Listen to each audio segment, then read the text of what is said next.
ஓங்கு சங்கு தீவுக்கு அப்பாலை தீவுக்கு அப்பாலே ஒன்றாவது கடல் என்ன கடலைய ஒன்றாம் கடல் தான் ஊர் கடல். காங்கு சம்மங்கரை தீவில் கரை தீவில் கருப்பு கடல் அதுதான் இரண்டாவது கடல். முதியக்கரை கொஞ்சத்தீவில் முதியக்கரை கொஞ்சத்தீவில் மூன்றாவது கடல் மூன்றாம் கடல் தான் மோர்கடல். நதியக்கரை கொஞ்சத்தீவில் சரி நான்காவது கடல் நாலாம் கடல் தயிர்கடல். ஆரியம்மாள் பள்ளி கொள்ளும் பள்ளி கொள்ளும் ஐந்தாவது கடல் ஐந்தாம் கடல் திருப்பார்கடல்.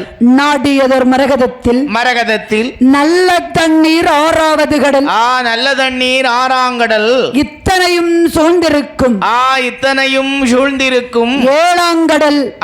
ஏழாங்கடல் தான் பெருங்கடலாம். எட்டாவது கடல் அதுதான் திட்டக்கடல். ஒன்பதாவது கடல் ஒய்யாரே அலைகடலாம். பத்தாவது கடல் பத்தாம் கடல் தான் பார்க்கடல் தன்னதிலை. அந்த பார்க்கடல் தன்னதிலே யார் யாரெல்லாம் கொலுவிருந்து வருகின்றார். பார்க்கடல் தன்னதிலே யாரம்மா கொலுவாக இருந்து வருகிறார். பச்சமாள் என் பெருமாளாகிய கோபால கண்ணனும் அவர் மனைவி லட்சுமியும் லட்சுமி தேவியோடு கொலுவிருந்து வருகின்றார். சரி அந்த கடல் தன்னதிலே அந்த பார்க்கடல் தன்னதிலே பளிங்கு போல் பாறை ஒன்று தோன்றிடுமாம்.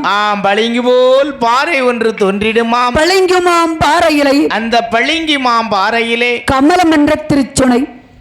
கமலம் என்ற திருச்சுனை. கமலம் இருப்ப கமலம் என்று சொன்னா அது ஒரு சுனை. சுனை. ஆமா கமலம் என்ற திருச்சுனையிலை அந்த கமலம் என்ற திருச்சுனையில் அந்த சுனை தன்னதிலை ஆமா மாணிக்க புற்றெலும்ப மரகத புற்றெலும்ப தங்க புற்று வெள்ளி புற்று தங்க புற்றும் வெள்ளி புற்றும் தானாகவே வளர்ந்து வருகின்றது. ஆமா தங்க புற்றும் வெள்ளி புற்றும் தானாகவே வளர்ந்து கொண்டு இருக்கிறது. புற்றிருந்தால் என்னையா இருக்கும். புற்று இருந்தா என்னமா இருக்கும். விதவிதமா இருக்கிறது. சரி கரையா இருக்கக்கூடிய இடம். ஆமா புற்றுல ஏகப்பட்ட விதம் இருக்கு. ஏகப்பட்ட விதம் இருக்கு. ஆமா கரையா வாழக்கூடிய இடம் அதுதான் கரையான் புற்று. ஆமா எறும்பு இருக்கக்கூடிய இடம் எறும்பு வசிக்கக்கூடிய இடம் அதுதான் எறும்பு புற்று. ஆமா மனுஷங்காலையும் புற்று இருக்குப்பா. அது புற்று இல்ல பிச்சு. பிச்சு பிடிச்சிருக்கா. ஆமா அப்படியே சரி. அந்த புற்றறையில 2 நாகங்கள் வசித்து வருகின்றது. இது பாம்பு புற்றாகவே வளர்ந்து கொண்டு இருக்கிறது. தங்க புற்று வெள்ளி புற்று. தங்க புற்று வெள்ளி புற்று என்று சொன்னால் தானாகவே வளர்ந்து கொண்டிருக்கிறது. தங்க புற்று வெள்ளி புற்றும் தானாகவே வளர்ந்து கொண்டு இருக்கிறது. அப்படியே ஆமா அந்த புற்றறையில 2 நாகங்கள் வசித்து வருகின்றது.